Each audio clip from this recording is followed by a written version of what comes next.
शांति। ओम शांति। ओम शांति।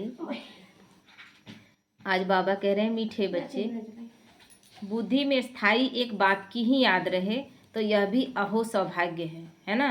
स्थायी एक बात का याद रहना ये सौभाग्य ही है। अगर हम याद में नहीं रह पा रहे हैं तो वो सौभाग्य कहेंगे क्या?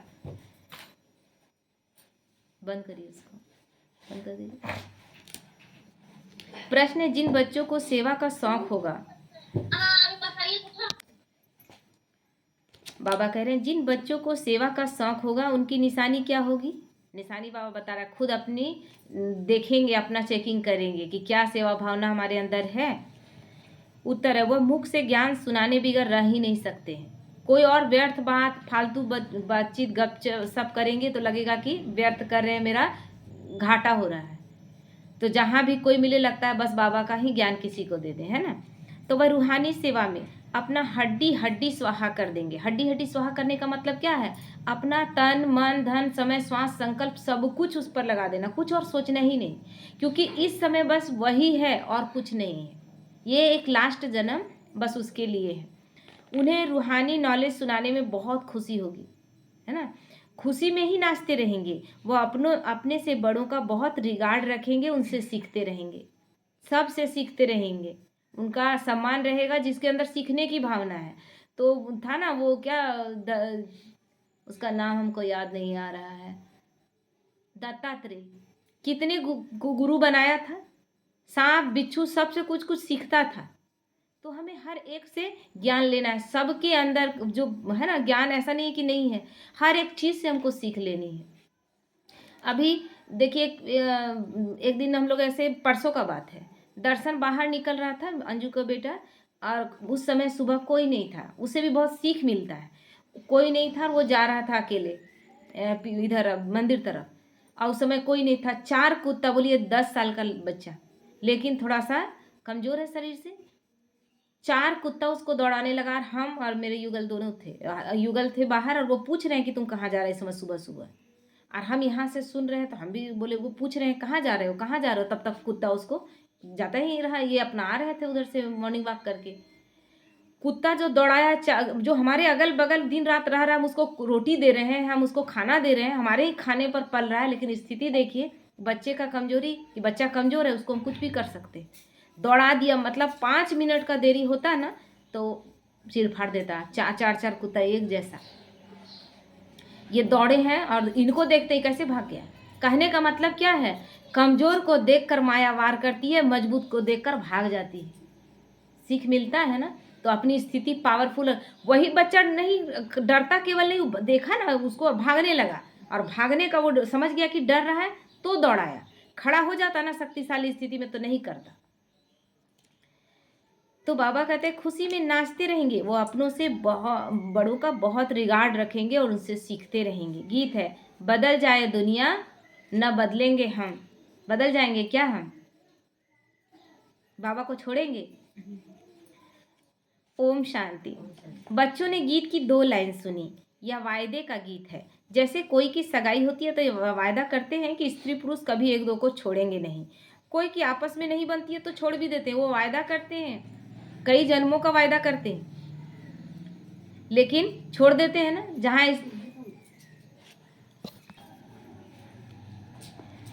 तो बाबा कहते हैं कोई की आपस में नहीं बनती तो छोड़ भी देते हैं। कितने जन्म का वहाँ वायदा दिलवाते हैं, लेकिन नहीं पसंद आएगा तो छोड़ देंगे। यहाँ तुम बच्चे किसके साथ प्रतिज्ञा करते हो? हम ईश्वर के साथ, हम बाबा के साथ, भगवान के साथ प्रतिज्ञा करते हैं। जिसके साथ तुम बच्चों की व सजनियों की सगाई हुई है, परंतु ऐसा जो विश्व का मालिक बनाते हैं उनको भी छोड़ देते हैं तकदीर। यहाँ तुम बच्चे बैठे हो तो तुम जानते हो कि अभी बेहद का बाप दादा आया कि आया। यह अवस्था जो तुम्हारी यहाँ रहती है वह बाहर सेंटर पर तो रह न सके। तो यहाँ तुम समझेंगे बाप दादा आया कि आया। बाहर सेंटर पर समझेंगे कि बाबा की बजाई हुई मुरली आई कि आई। मतलब बाबा उस समय क्या बोलते हैं, साकार में नहीं है ना। साकार में मधुबन में थे, हर जगह तो नहीं है। तो जहाँ साकार में मधुबन में है तो सबको लगता था बाबा आया कि आया। कमरे में आया, बस बाबा आ गया, ब्रह्मा बाबा बैठा हुआ है, तन में तुरंत शिव बाबा आ जाएगा। लेकिन मुरली जहाँ पहुँचती थी तो ये तो नहीं कहेंगे कि बाबा आ गया ना। तो उस समय लगता था कि बस मुरली आई।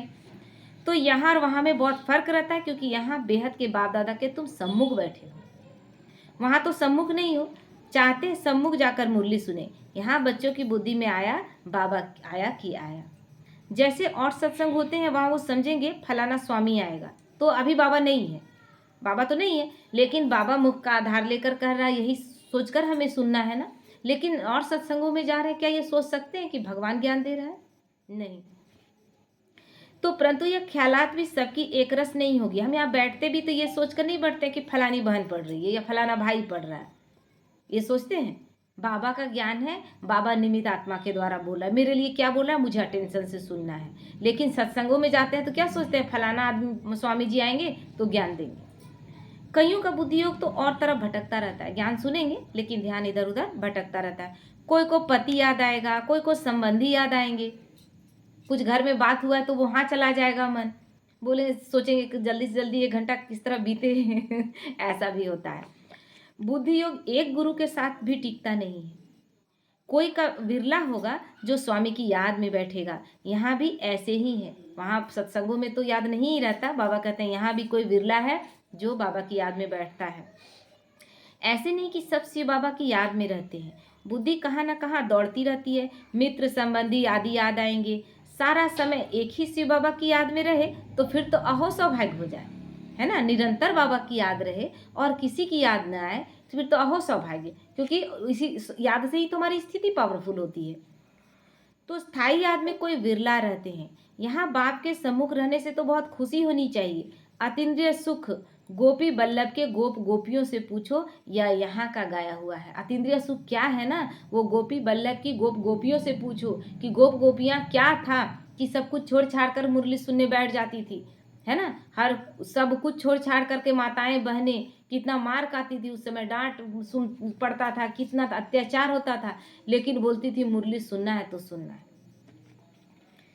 तो उन्होंने अनुभव किया, यहाँ तुम बाप की याद में बैठे हो, जानते हो अभी हम ईश्वर की गोद में हैं, फिर दैवी गोद में होंगे। भल कोई की बुद्धि में सेवा के ख्यालात भी चलते हैं, इस चित्र में यह करेक्शन करें या लिखें, चलता है ना कि कैसे कैसे लोगों को समझाएं, कैसे समझाएं कि लोग समझे। कभी कभी तो किसी को समझाने पर अगर वो नहीं समझ रहा है, कोई अपने बहुत करीबी हैं, तो लगता है बाबा क्या करें कि आत्मा को ज्ञान समझ में आ जाए, लगता है ना।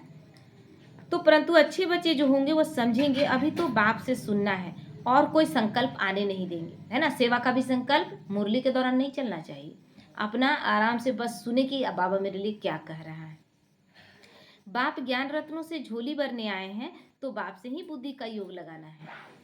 नंबरवार धारणा करने वाले तो होते ही हैं, कोई अच्छी रीति सुनकर धारण करते हैं, कोई कम धारण करते हैं। पढ़ाई है ना, तो पढ़ाई में ये चलता ही रहता है। कोई मतलब स्कूल में भी देखते हैं सबका एक जैसा है, कोई फर्स्ट सेकंड थर्ड, कोई फेल भी हो रहा है, जैसी जिसकी स्थिति। तो बुद्धि योग और तरफ दौड़ता रहेगा तो धारणा नहीं होगी, कच्चे पड़ जाएंगे, क्योंकि धारणा नहीं तो पावरफुल नहीं हो पाएंगे। मंदिर में बैठे थे धरना में, उस समय ज्ञान नहीं था, तो सोचते थे कि मंदिर में बैठे 28 दिन, लेकिन बहुत कुछ हुआ, अनुभव तो नया नया बहुत कुछ हुआ, लेकिन जो मन में आनंद आना चाहिए वो आनंद का फीलिंग नहीं आया। सब कुछ हुआ, यहाँ तक कि बातचीत हुआ, कनेक्शन जुड़ा मतलब जिससे, और वो सामने अपने आधार लेकर आए भी और बात भी किए हमसे, लेकिन वो अनुभव नहीं हुआ। तो सोचे क्या था, ज्ञान में आते आते इस चीज का चिंतन चलने लगा, तब आया कि धरना में तो बैठे थे, धारणा नहीं किए थे, धारणा नहीं था, धारण कुछ भी नहीं किए थे। धरना क्या हुआ, भूख हड़ताल कर दिए कि हमको चाहिए ही चाहिए, हमको दो, कहाँ से दो। भूख हड़ताल कर देता है तो बच्चा क्या, माँ बाप समझता है इसको नहीं देना चाहिए, लेकिन भूखे मर ना जाए तो उसका कभी कभी कभी बाइक लेने बोलेगा, कभी कुछ लौकिक में भी तो दे देते हैं, बोलते हैं क्या करें खा ही नहीं रहा है। तो भगवान भी ऐसी स्थिति में अल्पकाल के लिए दे देता है। तो 1-2 बार मुरली सुनी, धारणा नहीं हुई, तो फिर वह आदत पक्की होती जाएगी। अगर मुरली सुनते सुनते आप धारणा नहीं करने का एक आदत पड़ जाएगा और ब्राह्मण जीवन में आदत पड़ा पक्का, तो वो नहीं छूटता। फिर कितना भी सुनता रहेगा धारणा नहीं होगी, किसी को सुना नहीं सकेंगे ज्ञान। जिसको धारणा होगी उनको फिर सेवा का शौक होगा, उछलता रहेगा, सोचेगा कि जाकर धन दान करूं, क्योंकि यह धन एक बाप के सिवाय तो और कोई के पास है नहीं, है ना। ये धन, ज्ञान धन हमें दान करना है, इसको रखना नहीं है अपने पास। और जितना दान करेंगे ना उतना बाबा पावरफुल रीति से और पॉइंट आपके अंदर भरता जाएगा, खाली नहीं होंगे और बढ़ते जाएंगे। तो आप यह भी जानते हैं सबको धारणा हो न सके, लेकिन बाबा कोई कंफ्यूजन नहीं रखता, ना कोई आशा रखता है, सीधा है कि सबको धारणा नहीं हो सकता एक समान, सब एक रस ऊंच पद नहीं पा सकते, इसलिए बुद्धि और तरफ भटकती रहती है, भविष्य तकदीर इतनी ऊंच नहीं बनती। फिर कोई स्थूल सेवा में अपनी हड्डी हड्डी देते हैं, सबको राजी करते हैं, जैसे भोजन पकाते हैं, खिलाते हैं, ये भी सब्जेक्ट है ना। जिस भी सब्जेक्ट में हमको मिल रहा है हम नहीं सक रहे हैं। भोली दादी थी, केवल खाना ही बनाती थी, केवल भंडारी ही रही, लेकिन वो कभी मुरली नहीं सुनाई, कभी 7 डेज का कोर्स नहीं कराई, लेकिन वो अष्टरत्न में आ गई। क्यों? क्योंकि उनको जो सब्जेक्ट मिला था ना, खाना बनाने का जो काम मिला था, वो खाना बनाने में बहुत परफेक्ट थी और बहुत प्यार से बनाती थी। कभी भी कोई किसी भी समय आए वो अनस नहीं था कि इतना लेट क्यों, इतना देर क्यों, हमको बस मेरा काम हो गया, 1 घंटे मेरा 3 बजे तक काम था, फिर 4 बजे कोई आ गया तो हम डिस्टर्ब हो गए, नहीं। तो यह एक सब्जेक्ट है। स्थूल सेवा में भी नहीं कुछ कर रहे हैं तो स्थूल सेवा में करते रहें और पॉइंट लेते रहें, छोड़े नहीं। जिसको सेवा का शौक होगा वह मुख से कहने बिगर रहेगा ही नहीं। फिर बाबा देखते भी हैं, देह अभिमान तो नहीं है, बड़ों का रिगार्ड रखते हैं व नहीं, ये भी बाबा देखता है। बड़े महारथियों का रिगार्ड तो रखना होता है ना। आप सोचेंगे कि हम बस बाबा का रिगार्ड रखें तो वो तो वही बात हो गया। ब्रह्मा बाबा के समय भी क्या था, शिव बाबा का सुनेंगे, ब्रह्मा बाबा का नहीं सुनेंगे। ऐसा नहीं करना है। हम जितना रिगार्ड रखेंगे ना, चाहे छोटा हो बड़ा हो, रिगार्ड रखने का आदत हो तो रिगार्ड स्वतः मिलेगा। नहीं रखने का आदत है, हम इसको नहीं मान देंगे, हम उसको मान नहीं देंगे, हम बस इस अपना हिसाब से सोचते हैं, तो ये श्रीमत नहीं है। फिर आप कहीं भी रिगार्ड पाने के लायक नहीं रहेंगे। हाँ, कोई कोई छोटे भी होशियार हो जाते हैं तो हो सकता है बड़े उनको उनका रिगार्ड रखना पड़े, क्योंकि बुद्धि उनकी गैलप करती है ना। छोटा है, बाद में आया है, लेकिन वो अच्छा कर रहा है और वो जल्दी जल्दी आगे बढ़ रहा है, तो बाबा कहता है उसका भी सम्मान करना है। सेवा का शौक देख बाप तो खुश होगा ना, या अच्छी सेवा करेंगे। सारा दिन प्रदर्शनी पर समझाने की प्रैक्टिस करनी चाहिए, है ना। प्रजा तो ढेर बनती है ना, तो कोई उपाय है नहीं, और तो कोई उपाय है नहीं। सूर्यवंशी, चंद्रवंशी, राजा रानी, प्रजा सब तो यहाँ ही बनना है ना। तो बस हमें पुरुषार्थ करना है, लोगों को ज्ञान देना है। हर आत्मा के प्रति हमारा एक ही लक्ष्य हो कि सबको ज्ञान देना है। अभी कहीं भी जाते हैं, अभी अंजू बहन गई अपना बेटा को एग्जाम दिलाने, तो क्या बोली कि वहाँ एक देखे कि गांव है, जिस गांव मतलब एकदम अलग थलग वो गांव है, वहाँ कोई अभी तक नहीं पहुँचा है। तो आज तो हमको यहाँ मुरली पढ़ना था, नहीं रहती, आज दीदी रहती तो उसके साथ हम भी चले जाते, सेवा करके चले आते। तो कितनी सेवा करनी चाहिए? बच्चों की बुद्धि में यह तो है कि अभी हम ब्राह्मण बने हैं।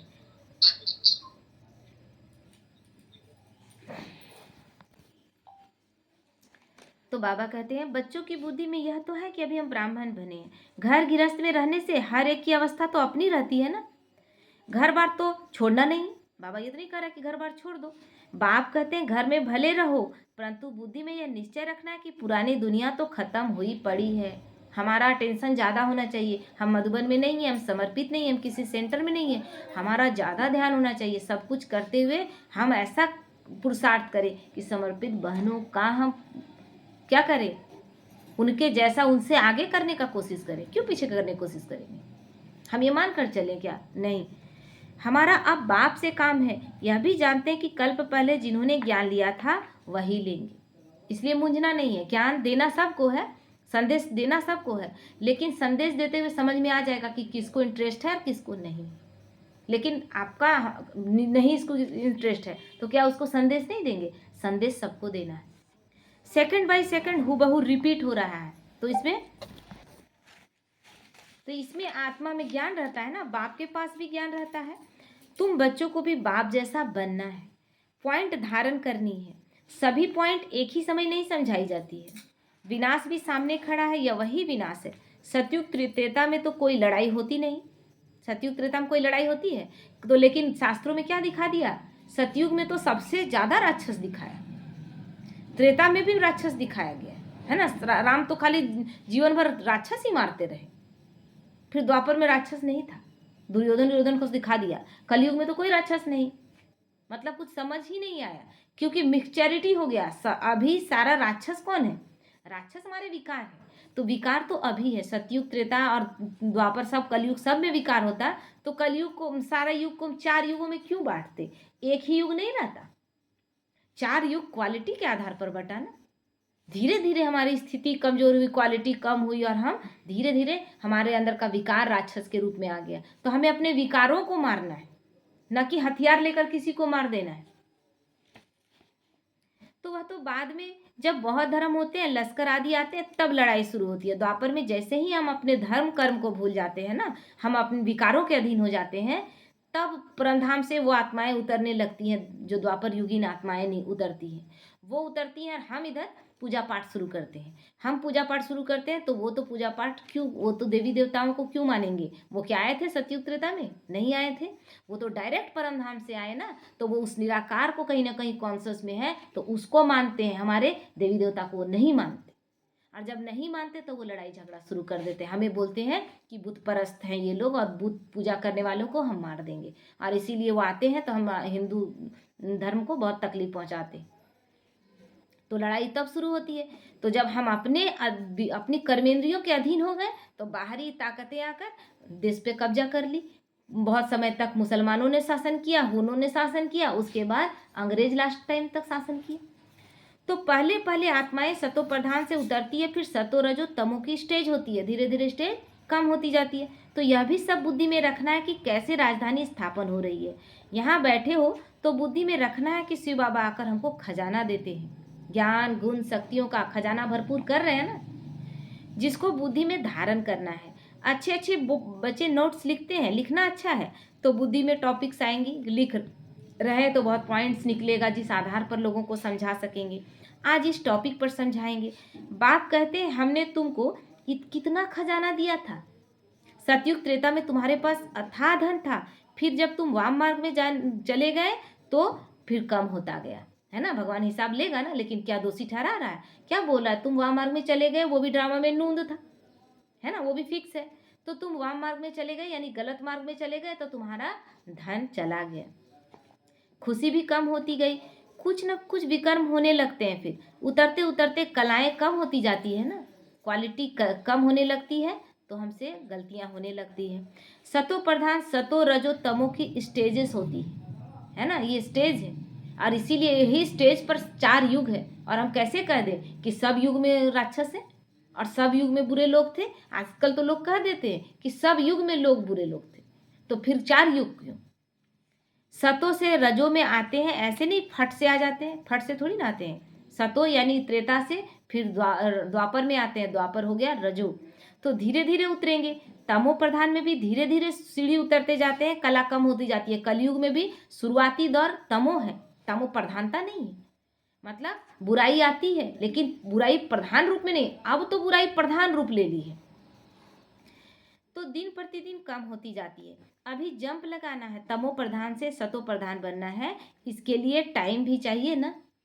गाया हुआ है, चढ़े तो चाखे बैकुंठ रस और गिरे तो चकनाचूर। अभी चढ़ रहे हैं, बाबा के बताए मार्ग पर चल रहे हैं और अच्छे से चल रहे हैं तो बैकुंठ जाएंगे, और नहीं तो फिर गिरेंगे तो कहाँ जाएंगे? कुछ नहीं पाएंगे। तो काम की चमाट लगती है तो एकदम चकनाचूर हो जाते हैं। बनना था राजा महाराजा और बन गए प्रजा में दास दासी से भी नीचे आ गए। हड्डी हड्डी टूट जाती है। कोई मनुष्य अपना जीव घात करते हैं, आत्मघात नहीं जीव घात कहा जाता है। हम लोग नहीं जानते तो अभी आत्महत्या कह देते हैं। आत्मा की तो हत्या होती ही नहीं, शरीर को हम खत्म कर लेते हैं, इस लायक कर देते हैं कि आत्मा उसमें नहीं रह सकती, देख फिर आत्मा उस शरीर से निकल जाती है। यहाँ तो बाप से वर्षा पाना है, बाप को याद करना है, क्योंकि बाप से बादशाही मिलती है। अपने से पूछना है कि हमने बाप को याद कर भविष्य के लिए कितनी कमाई की, कितने अंधों की लाठी बना। ये अपना चेकिंग करना है, अपना रिजल्ट कि क्या हम इतना दिन में कर लिए, कितनी कमाई की। बाबा तो अभी कमाई करने के लिए दिया हुआ है। कितने अंधों की लाठी बना, कितने लोगों को राह दिखाए। सब तो हम अंधे ही थे ना, अब हमें रोशनी मिली तो हमारा क्या काम है? दूसरों का लाठी नहीं बने।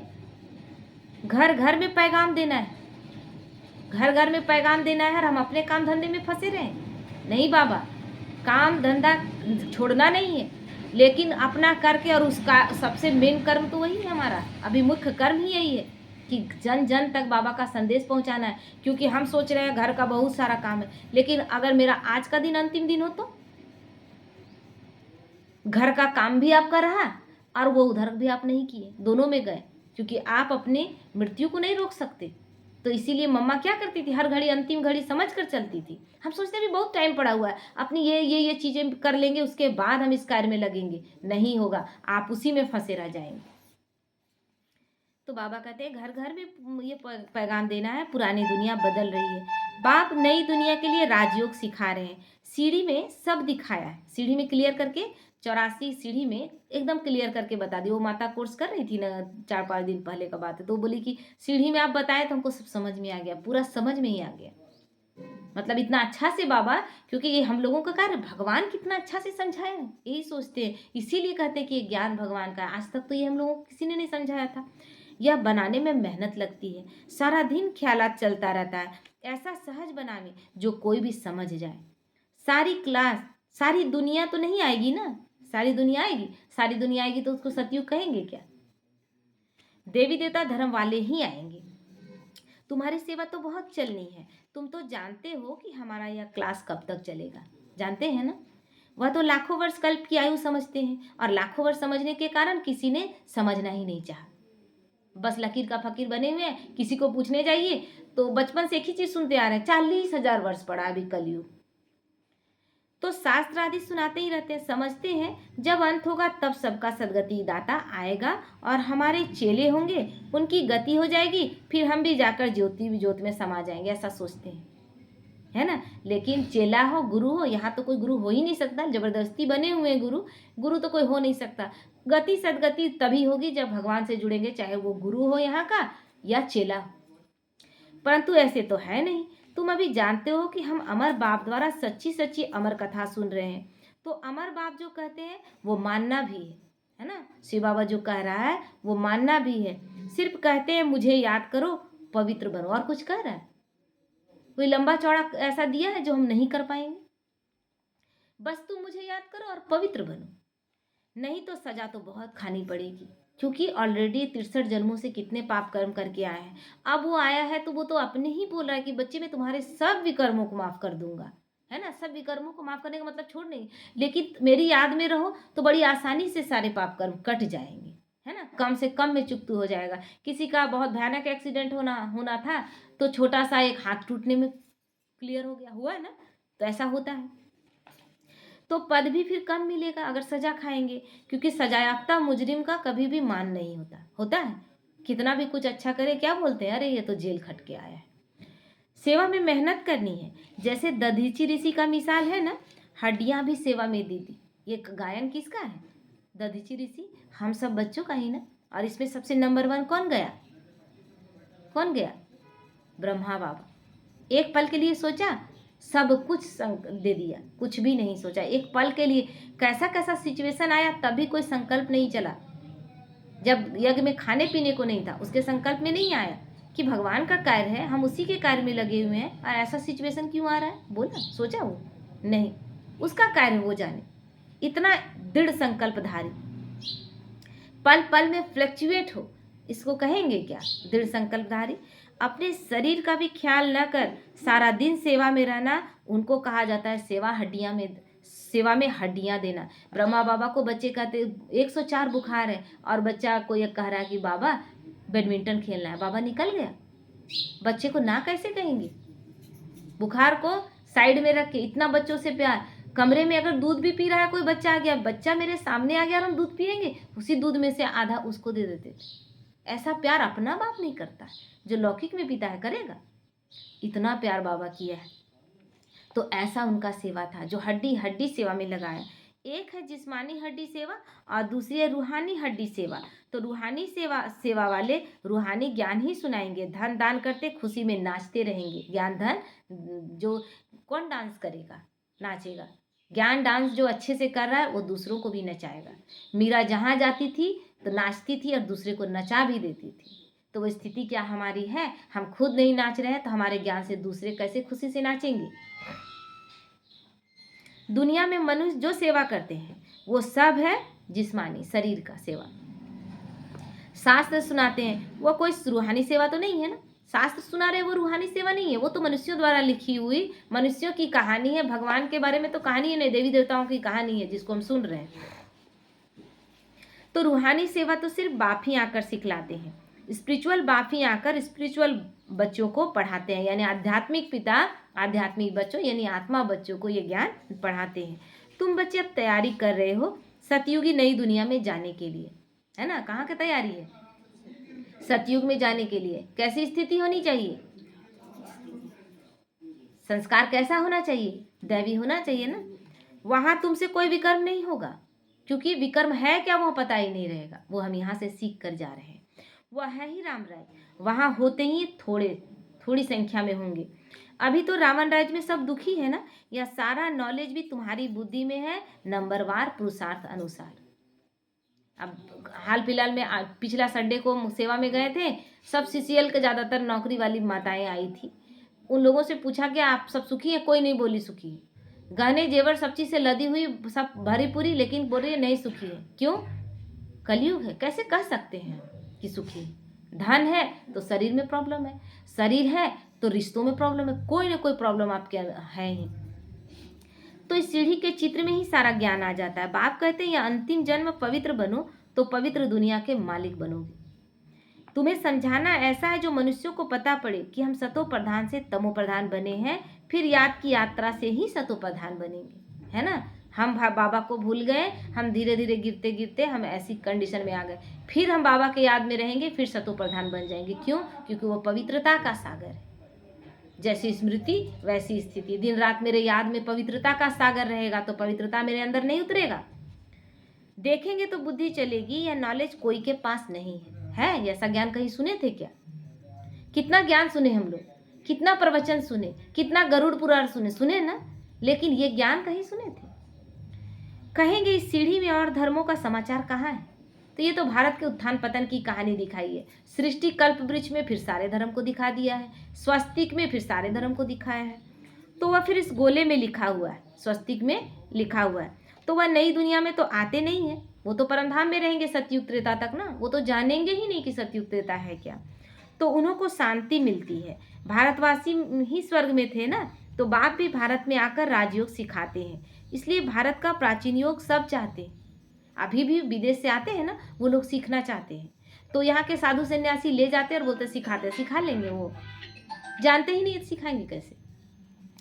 तो इन चित्रों से वह खुद भी समझ जाएंगे।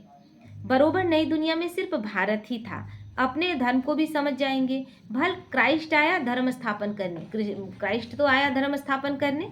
इस समय वो भी तमो प्रधान है। क्राइस्ट आया उस समय उसको ठीक है सूली में लटका दिया गया, लेकिन अब क्राइस्ट कहाँ है? क्या सूली में लटका हुआ हम चर्च बना दिए तो चर्च के इर्द गिर्द वो रहता है क्या? नहीं, वो अपने जन्म मरण में किसी न किसी यहाँ पर कोई शरीर में है। क्योंकि जन्म पुनर्जन्म में हर एक को आना है, शिव बाबा को छोड़ करके। और अभी ब्रह्मा बाबा फरिश्ते बने हैं तो ब्रह्मा बाबा को छोड़ के सबको आना ही है। तो इस समय वो भी तमो प्रधान है, क्योंकि कलयुग में वो जन्म लेकर कार्य कर रहा है। तो यह रचना और रचना की कितनी बड़ी नॉलेज है ना। ये नॉलेज इतना अथॉरिटी से भगवान दे सकता है, हम दे सकते थे क्या? तुम कह सकते हो हमको किसी के पैसे की दरकार नहीं, पैसा हम क्या करेंगे? तुम भी सुनो, दूसरों को भी सुना, पैसा लेकर हम क्या करेंगे? हाँ, ज्ञान समझ में आने लगेगा, सब कुछ समझ में आने लगेगा, तो फिर पैसा आप सफल ना करें, ये हो ही नहीं सकता। लेकिन पहले हम पैसा का ही बात रख देंगे। बात अब इतना पैसों का हो गया है ना, चंदा चपाटी इतना हो गया है कि फिर हम क्या होता है, ज्ञान सुनने का किसी में इंटरेस्ट नहीं रहता। बोलता है जैसा उधर है वैसा इधर भी है। तो हमें ये नहीं करना है। हम क्या करेंगे? हमें बाबा का परिचय सबको दे देना है, क्या कैसे सफल करना है वो भी बता देना है, लेकिन उससे कहना नहीं कि तुम हमको दो और हम तुम्हारा सफल कर देंगे। तो तुम भी सुनो और दूसरों को भी ज्ञान सुनाओ। यह चित्र आदि छपाओ, इन चित्रों से काम लेना है। हॉल बनाओ जहाँ यह नॉलेज सुनाई जाए, ये सब कार्य करो ना। बाकी हम पैसा लेकर क्या करेंगे? तुम्हारे ही घर का कल्याण होता है ना। अपने ही घर में एक कमरे में बाबा का खोल देंगे तो कितनी पीढ़ियों का कल्याण कर देंगे। तुम सिर्फ प्रबंध करो। बहुत आकर कहेंगे रचना रचना की नॉलेज तो बड़ी अच्छी है, सुनकर कहेंगे ना, यह तो मनुष्यों को ही समझनी है। विलायत वाले यह नॉलेज सुनकर बहुत पसंद करेंगे। बहुत खुश होंगे, समझेंगे कि हम भी बाप के साथ योग लगाएं तो विकर्म विनाश होंगे, क्योंकि किसी भी धर्म में अभी तक बताया नहीं गया कि आप जो पाप कर्म किए वो कटेगा कैसे। और हमारे धर्म में तो गाय का पूंछ पकड़ लीजिए ना, आपका पाप कट गया, भवसागर पार कर गए आप। गाय के पूंछ से आप एक तालाब पार नहीं कर सकते, नदी तो दूर की बात है, एक तालाब नहीं पार कर सकते, और पूरा भवसागर पार करा दे रहा है पंडित जी, है ना। समझे, एक थाली में पानी डाल करके और क्या क्या कर्म करवाते हैं, बोलते भवसागर पार हो रहा है, थाली में पार कर रहे हैं आप लोग और बोल रहे हैं कि भवसागर पार कर गए। भवसागर पार करना इतना आसान है क्या? भवसागर है क्या? इस कलयुगी सृष्टि विषय विकारी दुनिया से भगवान हमें ले जाते हैं सदगति की ओर, और हमें अमरपुरी में ले जाते हैं। ये इतना आसान है कि गाय की पूंछ पकड़ के आप चले जाएंगे?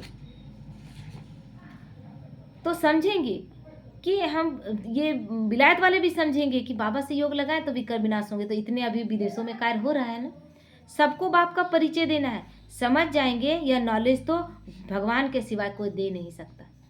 कहते हैं खुदा ने स्वर्ग स्थापन किया, है ना, बहिष्ठ वो लोग कहते हैं, हम लोग स्वर्ग कहते हैं, परंतु वह कैसे आते हैं यह किसी को पता नहीं। कुरान में भी लिखा हुआ है कि धरती में बहिष्ठ था, जन्नत थी, लेकिन उसमें हम नहीं थे। क्राइस्ट का बाइबल में भी लिखा हुआ है कि क्राइस्ट से 3000 वर्ष पहले स्वर्ग था, लेकिन उसमें हम नहीं थे। तो तुम्हारी बातें सुनकर खुश होंगे, फिर पुरुषार्थ कर योग सीखेंगे। तमो प्रधान से सतो प्रधान बनने के लिए पुरुषार्थ जरूर करेंगे। सेवा के लिए तो बहुत ख्याल करने चाहिए, है ना, कि कैसे कैसे सेवा करें, कैसे लोगों तक ज्ञान पहुंचाएं। दिन रात ये चलेगा तो व्यर्थ और नेगेटिव के लिए वक्त बचेगा। भारत में हुनर दिखाएं तब फिर बाबा बाहर भी भेजेंगे, है ना। बाबा जवाब कैसे देता है बोलिए। कल बोले ना कि बाबा हमको विदेश जाने का बहुत मन कर रहा है, किस लिए हम नहीं जान रहे, लेकिन मेरा इच्छा उठ रहा है, बोलिए, बोल रहा है भारत में हुनर दिखाएंगे तो फिर बाबा बाहर भेजेगा। अकेले अकेले बात कर रहे थे। तो यह मिशन जाएगी, अभी तो टाइम पड़ा है ना, नई दुनिया बनने में कोई देरी थोड़ी लगती है। कहाँ भी अर्थक्वेक आदि होती है तो 2-3 वर्ष में एकदम नए मकान आदि बनाते हैं ना, भूकंप आता है सब मटियामेंट हो जाता है, लेकिन कितना पावरफुल तरीके से इंजीनियर लोग दिमाग लगा कर फिर से बना लेते हैं। कारीगर बहुत हो, सामान सारा तैयार हो, फिर बनने में देरी थोड़ी लगेगी। विलायत में मकान कैसे बनते हैं, मिनट मोटर, तुरंत बन जाता है। इतना तरह का मशीन आ गया है ना, मेन पावर तो मनुष्य का पावर तो कम हो गया है, मतलब उसका जरूरत कम हो गया है, मशीन इतना काम कर ले रहा है। तो स्वर्ग में कितना जल्दी बनते होंगे ये सोचो। सोना चांदी आदि बहुत तुमको मिल जाता है, खानियों से तुम सोना चांदी हीरे ले आते हो। हुनर तो सब सीख रहे हैं अभी, जो यहाँ के साइंस वाले क्या करेंगे वहाँ, तो हुनर तो सब सीख रहे हैं। साइंस का कितना घमंड चल रहा है अभी, यह साइंस फिर वहाँ काम में आएगी। जो साइंटिस्ट लोग हैं ना, वहाँ पर सारा काम करेंगे, ये सब काम जो घर बनाने का, तुरंत बनाने का, पुष्पक विमान बनाने का, लाइट कैसे सोलर अथी से लाइट लगाया जाए, वो सब करेंगे। तो यहाँ सीखने वाले फिर दूसरा जन्म वहाँ लेकर यह काम में लाएंगे। उस समय तो सारी दुनिया नई हो जाती है, रावण राज खत्म हो जाता है, 5 तत्व भी कायदे मुजिब सेवा में रहते हैं, है ना। 5 तत्व हमारे सेवा के लिए रहेंगे। हवा ऐसे बहेगी जितना का हमको ज़रूरत है, हवा इतनी ही चलेगी जितने हमको ज़रूरत है, उससे ज़्यादा नहीं, है ना। पानी का बहाव ऐसा ही रहेगा जिसमें आवाज़ तक न हो, एकदम कल का जिसको कहते हैं म्यूजिक जैसा बजेगा। पत्ते कैसा आवाज़ करेंगे, जैसे म्यूजिक बज रहा है। कोई भी चीज़ दुख देने वाला नहीं। चिड़िया जो आवाज़ अभी करती है, कुछ कुछ चिड़िया कितना गंदे तरीके से आवाज़ करती है, वो आवाज़ वैसा नहीं रहेगा, वो उसका ध्वनि भी मधुर रहेगा। तो स्वर्ग बन जाता है, वहाँ कोई ऐसा उपद्रव होता नहीं। रावण राज ही नहीं, सब सतो प्रधान है वहाँ पर। तो सबसे अच्छी बात है कि तुम बच्चों का बाप से बहुत प्यार होना चाहिए। बाप खजाना देते हैं, उनको धारण कर और दूसरों को दान देना है। जितना दान देंगे उतना इकट्ठा होता जाएगा, है ना। जितना दान देते जाएंगे उतना धन इकट्ठा होता जाएगा, क्योंकि ये धन ही ऐसा है। बाबा बोलते हैं धन दिए धन ना खूटे, वो स्थिति होगी। आप सेवा ही नहीं करेंगे तो धारणा कैसे होगी। सेवा में बुद्धि चलनी चाहिए। सेवा तो बहुत ढेर हो सकती है, लेकिन बुद्धि चलाएंगे, वो स्थिति रहे कि बाबा की सेवा हमें करनी है। दिन प्रतिदिन उन्नति को पाना है। सेवा तो बहुत ढेर हो सकती है, दिन प्रतिदिन उन्नति को पाना है, अपनी भी उन्नति करनी है। अच्छा, मीठे मीठे सिक्की लदे बच्चों प्रति माता पिता बाप दादा का याद प्यार और गुड मॉर्निंग। रूहानी बाप की रूहानी बच्चों को नमस्ते। हम रूहानी बच्चों की रूहानी माता पिता बाप दादा को याद प्यार गुड मॉर्निंग और नमस्ते नमस्ते शुक्रिया बाबा शुक्रिया। धारणा के लिए मुख्य सार है सदा रूहानी सेवा में तत्पर रहना है ना। सदा रूहानी सेवा में इस आत्मिक कार्य में कि किस तो को बाबा का ज्ञान देना है, इस कार्य में दिन रात लगे रहे। ज्ञान धन दान करके खुशी में नाचना है, खुद धारण कर औरों को धारणा करानी है ना। ये नहीं सोचना है धारणा किसी को कैसे बता दे, कैसे नहीं बताएंगे, अब टाइम है क्या धारण करना। अगर खुद धारणा युक्त है तो किसी को बताने में आपको टेंशन नहीं रहेगा, और बताएंगे इतने अथॉरिटी से कि वो तुरंत धारण करेगा, क्योंकि आप धारणा युक्त है। लेकिन आप खुद धारण नहीं किए हैं तो अगला धारण नहीं करेगा। बाप जो ज्ञान का खजाना देते हैं उससे अपनी झोली भरनी है, नोट्स लेने हैं, है ना। फिर टॉपिक पर समझाना है। रोज रोज बाबा का मुरली सुनते हैं पर बस एक टाइम सुने, एक टाइम सुनने के बाद दूसरा टाइम सोचते हैं कि सुन, एक टाइम तो सुने ही है तो अपना हम क्यों बर्बाद करें अपना नेट, है ना। नहीं सुनते। जितना सुनेंगे और जितना पढ़ेंगे, आपके पास तो आता है, आप नहीं सुनेंगे बार बार पढ़ सकते हैं। मुरली में सारा ज्ञान है। जानकी दादी का पूरा पुरुषार्थ किस पे है? मुरली पर। तो ज्ञान धन का दान करने के लिए उछलते रहना है, क्योंकि इसमें बहुत पॉइंट्स है। चुपचाप क्यों पढ़ती थी? बोले बाबा बोला कि 12 बार पढ़ना। वो बोले हम 24 बार पढ़ेंगे बाबा। पढ़ी और नंबर 1 में चली गई। वरदान है सत्यता की महानता द्वारा सदा खुशी के झूले में झूलने वाले अथॉरिटी स्वरूप भव। सत्यता की अथॉरिटी स्वरूप बच्चों का गायन है सच तो बिठो नच। जो सत्य मार्ग में चलते हैं वो कभी उसको दुख तकलीफ आ ही नहीं सकता है। अंततः वह हर स्थिति में खुश रहेगा, क्योंकि सत्य की नाव हिलती है डुलती है लेकिन डूब नहीं सकती। और झूठ डूब जाएगा चाहे उसको जितना भी आप मुलम्मा लगा कर दिखाएं लोगों को। सत्य की नाव हिलेगी लेकिन डूब नहीं सकती। आपको भी कोई कितना भी हिलाने की कोशिश करे, लेकिन आप सत्यता की महानता से और ही खुशी के झूले में झूलते हो, है ना। परेशानी भी है तो क्या सोचना है, बाबा तो झूला झूला रहा है। जैसे गुलजार दादी हवाई जहाज में जा रही है, हवाई जहाज ऐसे ऐसे हिलने लगा, है ना, और दादी को जरा सा कोई प्रॉब्लम नहीं। बाद में दीदी पूछी कि दादी आपको नहीं लगा कुछ? तो बोले हमको तो लगा बाबा झूला झूला रहा है। पुष्पक विमान में हम ऐसे ऐसे हिल रहे हैं, है ना। तो वो स्थिति हमारी परिस्थिति आवे तो क्या लगे कि बाबा तो अभी झूला झूला रहा है ना। हलचल में नहीं आना है, हलचल में आ गए। लेकिन झूला झूलते हैं तब भी शरीर हलचल में रहता है, तो ये समझना है कि बाबा झूला झूला रहा है। वो आपको नहीं हिलाते लेकिन झूले को हिलाते बाबा कितना प्यार से समझाता है, यह हिलाना नहीं लेकिन झुलाना है। इसलिए आप उन्हें धन्यवाद दो कि आप झुलाओ और हम बाप के साथ झूले। क्यों? जब परिस्थिति आती है तो सबसे ज़्यादा बाबा याद आता है। तो परिस्थिति को भी कल्याणकारी समझना है। स्लोगन है सर्व शक्तियों की लाइट सदा साथ रहे तो माया समीप नहीं आ सकती, है ना। सर्व शक्तियों की लाइट यानी हम अपनी शक्तिमान स्थिति में सदा रहें, एकदम लाइट और माइट स्वरूप में रहें तो माया समीप आ ही नहीं सकती। बाबा की छत्र छाया में रहें तो माया कहाँ से आएगी? और बाबा की छत्र छाया सारी शक्तियों को इमर्ज रखेगा, और जहाँ शक्ति है वहाँ माया कहाँ से आएगी? अव्यक्त इशारा है एकता और विश्वास की विशेषता द्वारा सफलता संपन्न बनो। एकता, स्वच्छता, महीनता, मधुरता और मन वाणी कर्म में महानता, यह 5 बातें एक एक के हर कदम से नजर आए तो बाप की प्रत्यक्षता सहज हो जाएगी। क्या क्या? एकता यानी एकमत होकर चलें। आप साथ में रह रहे हैं लेकिन आपका विचार दूसरा तरह का है तो आप एकता में नहीं है, तब आप दूसरे के साथ गद्दारी नहीं कर रहे हैं, आप अपने साथ गलत कर रहे हैं, है ना। क्योंकि बाबा को सब दिख रहा है ना, अंदर बाहर तो बाबा को सब कुछ दिखेगा। तो एकता यानी एकमत स्थिति, संगठित रूप में रहें, और संगठित रहेंगे तब हम बाबा के कार्य को आगे बढ़ा सकेंगे। दूसरा स्वच्छता, मन बुद्धि से जैसे अंदर वैसे बाहर, कुछ भी अस्वच्छता नहीं। महीनता यानी सूक्ष्म से सूक्ष्म अपने भाव को, अपने संकल्प को पढ़ना कि मेरे अंदर कहाँ कहाँ तक अभी संकल्प में कुछ बातें आ रही है तो उसको भी चेंज करना। मधुरता, एकदम मधुर वाणी, बातचीत में इतना मधुरता हो कि किसी को आपके बात से दुख न लगे। और मन वाणी कर्म में महानता, मन से भी, वाणी से भी, कर्म से भी, हर कर्म ऐसा कैसा हो और मन का सोच ऐसा हो जो हमें महानता की ओर ले जाए। यह 5 बातें होंगी तब बाबा को प्रत्यक्षता कर पाएंगे, है ना। महान आदमी का कर्म कैसा होता है? परफेक्ट।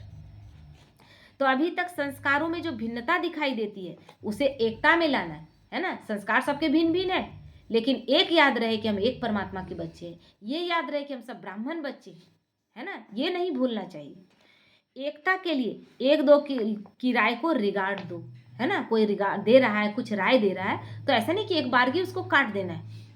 हाँ जी करके अपना विचार अवश्य दो, फिर एकता के बंधन में बन जाओ, है ना, फिर संगठन में आ जाओ। कहने का मतलब अपना राय दो, राय नहीं भी माना गया तो एक मत है, एक संगठन में है, सबके साथ मिल जाओ कि हम हैं एक ही संगठन के, हमने राय दिया, अगर मेजोरिटी ने नहीं माना तो कोई बात नहीं, ये राय नहीं चलेगा। यही एकता सफलता का साधन है। अगर इस तरह की एकता है तब सफलता है। ठीक है, ओम शांति।